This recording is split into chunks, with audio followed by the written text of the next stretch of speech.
یہ بوڑھا اور بیمار شخص بریگیڈیئر امتیاز احمد عرف بریگیڈیئر بلہ تھا۔ ایک زمانہ تھا پورے ملک میں بریگیڈیئر امتیاز کا توتی بولتا تھا۔ یہ حکومتیں بھی تبدیل کیا کرتا تھا اور جس کو دل چاہتا تھا اسے اٹھا کر ننگا کر دیتا تھا۔ اس نے کمیونسٹ لیڈر نذیر عباسی تک کو تشدد کر کے ہلاک کر دیا۔ اس کی شروعات پاک فوج کی انجینئرنگ کورس سے ہوئی۔ قدرت نے اسے مکار نیلی آنکھیں دی تھیں، لہٰذا ساتھ ہی اسے بلہ اور باگڑ بلہ کہتے تھے۔ یہ انجینئرنگ کورس سے انٹیلیجنس میں آیا تھا اور پھر پیچھے مڑ کر نہیں دیکھا۔ 1980 کی دہائی میں یہ انٹرنل سیکیورٹی کا سربراہ بن گیا اور میاں نواز شریف کے ساتھ جڑ گیا اور پھر ان کی آنکھوں کا تارا بن گیا۔ 1989 میں بے نظیر بھٹو کی حکومت تھی۔ بریگیڈیئر امتیاز نے حکومت گرانے کا منصوبہ بنایا۔ یہ حکومت کے خلاف عدم اعتماد لانے اور میاں نواز شریف کو وزیر اعظم بنانے کی کوشش کر رہا تھا۔ اس نے راولپنڈی میں پیپلز پارٹی کے MNAs توڑنے کی کوشش شروع کر دی۔ مسعود خان اس وقت IB کے DG تھے۔ انہیں بھنک پڑ گئی اور انہوں نے بریگیڈیئر امتیاز اور میجر عامر کی PP کے 2 MNAs کے ساتھ آڈیوز اور ویڈیوز تو ریکارڈ کر لی۔ وزیر اعظم کے پاس ثبوت بھی آ گیا، لہٰذا اس نے آرمی چیف اسلم بیگ کو بلا کر پوچھ لیا۔ اسلم بیگ اور اس وقت کے DG ISI جنرل شمس الرحمان کلو المعروف جنرل کلو مکر گئے اور ملبہ جنرل امتیاز پر آ گرا۔ اس نے میجر عامر کو بھی ساتھ لپیٹ لیا، جبکہ میجر عامر اس سازش میں شامل نہیں تھے۔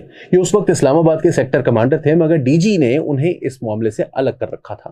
یہ سارا آپریشن بریگیڈیئر امتیاز ایڈیشنل DG انٹرنل ونگ کی حیثیت سے دیکھ رہا تھا۔ یہ آپریشن تاریخ میں مڈ نائٹ جیکال کے نام سے مشہور ہوا۔ بہرحال قصہ مختصر، جنرل اسلم بیگ نے بریگیڈیئر امتیاز اور میجر عامر کا کورٹ مارشل کر کے انہیں ملازمت سے فارغ کر دیا۔ نواز شریف وزیر اعلیٰ پنجاب تھے۔ انہوں نے بریگیڈیئر امتیاز کو برخاستگی کے باوجود پنجاب میں ایڈیشنل چیف سیکرٹری لگا دیا۔ یہ 1990 میں الیکشن جیت کر پہلی بار وزیر اعظم بنے تو انہوں نے بریگیڈیئر بلہ کو DG IB بھی لگا دیا اور یہاں سے بریگیڈیئر بلہ کو ایک بار پھر عروج ملا۔ یہ 1993 تک DG IB رہا۔ میں ان دنوں تازہ اسلام آباد آیا تھا۔ میں نے اپنی آنکھوں سے اس شخص کا کر و فر اور جلال دیکھا۔ بڑے بڑے نامی گرامی وزراء اس کے دفتر کے باہر بیٹھے رہتے تھے۔ اقتدار اور طاقت کی گنگا اس کی میز کے نیچے بہتی تھی اور یہ خود بھی اس میں غسل کرتا تھا اور اپنے دوست احباب کو بھی ڈبکیاں لگواتا تھا۔ بہرحال قصہ مزید مختصر، 1994 میں بے نظیر بھٹو دوبارہ آ گئیں اور بریگیڈیئر ایک بار پھر پھنس گیا۔ 2001 میں جنرل مشرف نے نیب بنایا۔ بریگیڈیئر بلہ بھی اس کی زد میں آ گیا۔ اس زمانے میں اسلام آباد میں اس کی 24 پراپرٹیز دریافت ہوئیں۔ زمینیں، زیورات، بینک اکاؤنٹس اور بے نامی جائیدادیں ان کے علاوہ تھیں۔ نیب نے عدالت میں کرپشن ثابت کر دی اور یوں اسے 8 سال کی قید ہو گئی۔ یہ 2008 میں اڈیالہ جیل سے رہا ہوا اور 2010 میں اسے ایک بار پھر چیئرمین OGDC عدنان خواجہ کے ساتھ گرفتار کر لیا گیا، مگر یہ اس وقت تک کینسر کا مریض بن چکا تھا۔ اس کی حالت بھی ٹھیک نہیں رہی تھی، لہٰذا عدالت نے اسے رہا کر دیا اور یہ اس کے بعد گوشۂ گمنامی میں چلا گیا۔ میں بھی اسے بھول گیا، لیکن پھر اچانک اتوار کی رات اس کی ویڈیو سامنے آئی اور میں قسمت کے رنگ دیکھ کر تنگ رہ گیا۔ بریگیڈیئر امتیاز کی تازہ ترین کہانی یہ ہے، یہ اپنی جس اولاد کے لیے لوٹ کھسوٹ کرتا رہا، اس نے جن بچوں کے لیے کراچی کے کلین اپ آپریشن میں حرام کا مال اکٹھا کیا، وہ اسی کے بڑھاپے میں اس کی جان کے دشمن ہو گئے۔ بڑے بیٹے نے چپکے سے اس کی ساری پراپرٹی اونے پونے بیچی اور رقم لے کر باہر بھاگ گیا۔ یہ دوسرے بیٹے کے ساتھ رہنے پر مجبور ہو گیا۔ دوسرا بیٹا پہلے بیٹے سے زیادہ ظالم تھا۔ اس کی زیادتیاں اس کی ماں برداشت نہ کر سکی اور وہ بیچاری انتقال کر گئی۔ امتیاز بلہ بیوی کی وفات کے بعد اکیلا ہو گیا۔ بیٹے نے اسے گھر میں قید کر دیا۔ یہ 1.5 سال گھر میں قید رہا۔ بیٹی کو پتہ چلا تو وہ اپنے بیٹے کے ساتھ باہر سے واپس آئی اور والد کو بھائی کی قید سے نجات دلائی۔ یہ گھر امتیاز بلہ کا تھا، لیکن اس نے اسے بیٹے کے نام کر دیا تھا اور یہ اس کی سب سے بڑی غلطی تھی۔ چنانچہ معاملہ عدالت اور پولیس تک پہنچ گیا، یہاں تک کہ بیٹا باپ کے خلاف عدالت کا حکم لے آیا۔ پولیس آئی اور اس نے بریگیڈیئر امتیاز اور اس کی بیٹی کو گھر خالی کرنے کا حکم دے دیا۔ بریگیڈیئر امتیاز پولیس کے ساتھ تکرار کر رہا تھا، جبکہ بیٹا سامنے کھڑا ہو کر پولیس کو اسے گرفتار کرنے اور گھر سے نکالنے کا حکم دے رہا تھا اور گھر کے ملازم حیرت سے یہ تماشا دیکھ رہے تھے۔ بیٹی پولیس کو عدالت کا دوسرا آرڈر دکھا رہی تھی، جس کے مطابق بریگیڈیئر امتیاز کو گھر سے نہیں نکالا جا سکتا تھا، لیکن پولیس یہ آرڈر تسلیم نہیں کر رہی تھی۔ میں نے یہ مناظر دیکھے اور کانوں کو ہاتھ لگا کر اللہ سے معافی مانگتا رہا۔ بریگیڈیئر امتیاز اپنے دور کا فرعون تھا۔ یہ اپنے زمانے میں ہر شریف شخص کو دفتر بلا کر ذلیل کیا کرتا تھا۔ اس نے نہ جانے کتنے گھر اجاڑ دیے، کتنے لوگوں کے گھروں اور جائیدادوں پر قبضہ کر لیا۔ اس کے دور میں کراچی میں آپریشن کلین اپ شروع ہوا تھا۔ اس آپریشن کی آڑ میں بھی لا تعداد لوگوں کو غائب اور ٹارچر کیا گیا۔ ان میں درجنوں بے گناہ اور معصوم لوگ تھے۔ ان کا واحد جرم مہاجر ہونا تھا۔ اس زمانے میں ہر مہاجر کو الطاف حسین کا ساتھی سمجھا جاتا تھا۔ کراچی کے آپریشن کے دوران ٹھیک ٹھاک کرپشن ہوئی۔ بریگیڈیئر امتیاز اور اس کے ساتھیوں نے دونوں ہاتھوں سے جی بھر کر لوٹا، لیکن پھر اس ساری مارا ماری کا کیا نتیجہ نکلا؟ یہ خود 8 سال جیل میں پڑا رہا اور اس کے مال پر اس کے وہ بچے پلتے رہے جنہوں نے جیل کے بعد والد کو اون کرنے سے انکار کر دیا۔